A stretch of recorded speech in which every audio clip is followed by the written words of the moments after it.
Welcome back. You're watching The Facts. Last week was Holocaust Education Week, and some students have a different way of remembering the 6 million Jewish people who were killed during the Holocaust. Shannon had this story. 6 classes from around the municipality came together at Citadel Hill last Wednesday. They brought paper clips, about 250,000 of them, and they made a chain long enough to wrap around the entire hill. 2 years ago, Wayne McIntyre felt his students were having trouble grasping the magnitude of 6 million deaths, of 6 million anything, so he began the Paperclip Project.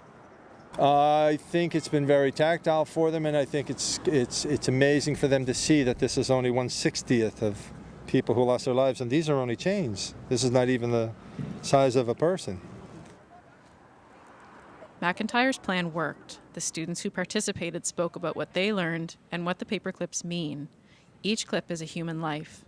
It was you linked it, and it's pretty big. I see it now, and it's all over the Citadel Hill Road. So it's kind of I'm thinking to myself wow, so much people.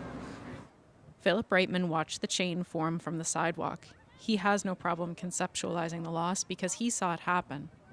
He survived 4 years in Auschwitz. Where was the press? Where was the rest of the world to burn 20,000 people every day and night? 20,000. Men, women, and children. At least I can come when I see the public here, the schools, try to remember their people. To remember my 5 brothers, 2 sisters, my parents, my grandparents, 9 uncles and 9 aunts, and tons of cousins.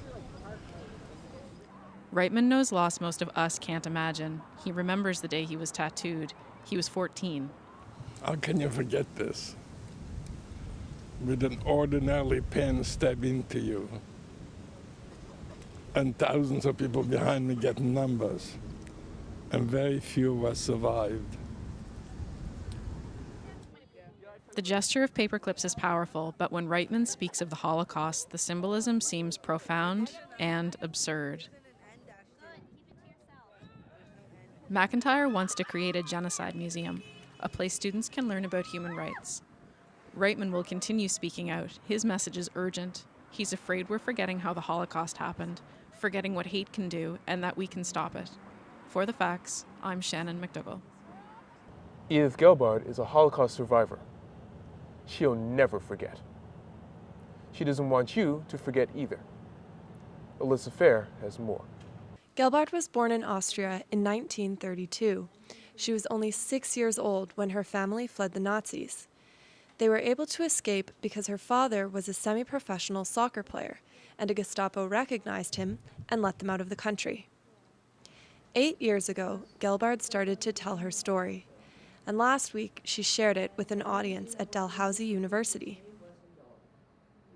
One of my grandsons, who was in a bilingual school, he was in grade 8, asked me if I could come to speak to his class. The first time, all the time I did hesitate before, and my husband was sick, so I couldn't do anything. And after I spoke to that classroom, the children were so interesting and interested in all the story. It was not like reading from a history book. It's somebody who is real. Gelbard and more than 500 other young Jewish children hid in plain sight in a small French town. Moissac was the name of this town. And every single child that was hidden survived the war. Gelbard and her classmates reunited in 2004 in the same town that had kept them safe. Gelbard reunited with some of her family after the war. Her father had died the day after he was freed from a concentration camp. The family started their life over in Toronto, and 2 years ago, Gelbard's experience as a hidden child became a book, Hiding Edith. She believes that it is important to tell her story while she can. Because now I'm in the last generation to be able to tell the story in person. For The Facts, I'm Alyssa Fair.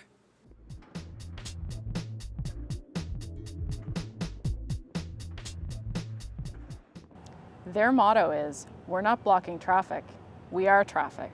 But a critical mass bike ride is more party than protest. On the last Friday of each month, cyclists gather in Victoria Park to claim the streets. In October, the last Friday was also Halloween. For me, critical mass is all about, making our presence known, making sure motorists are aware that we're here. More of a pro-bicycle thing than an anti-car thing for me, I think. Critical mass has no official leaders or goal. It's up to riders to find their own meanings. I'm here to promote bicycle advocacy. I'm also here to promote the city and their lack of responsibility to build bicycle lanes for bicycle safety. The route is decided by the people in front as the mass winds through the city. The pace is slow enough to chat with your neighbor. There are only 3 rules: stick together, respect pedestrians, and don't let the cars into the mass. Halifax isn't exactly bike-friendly, but one evening a month, cyclists can feel like the dominant force on the road. We hit the streets to find out what you think about the relationship between drivers and cyclists in Halifax. What do you think about the motorist-cyclist relationship in Halifax? A lot of it is each one sees the other as an annoyance, and they're thinking, if those people weren't there, everything would go well. And there are no bicycle paths here per se. The city has some foolish little ones that go for about 1 or 2 blocks, and then they disappear. And I don't know if the bicycle is supposed to evaporate at that point, but it's really ridiculous. Motorists and cyclists, I think in Halifax, it's a pretty tough relationship, and it's definitely not a cohesive one.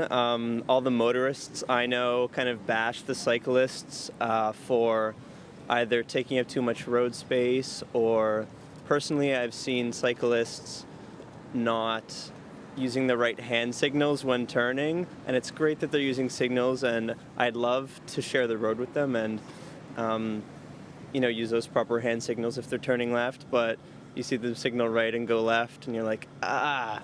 I think a lot of motorists that I know resent bicyclists for one thing, and they shouldn't, but I have to admit they can be dangerous. Depends on like cars, depends on the driver. I see cyclists weaving in and out of traffic, and I go, oh, wow. But not as many down here as there used to be at all. It's sort of like rollerblades. What happened to them?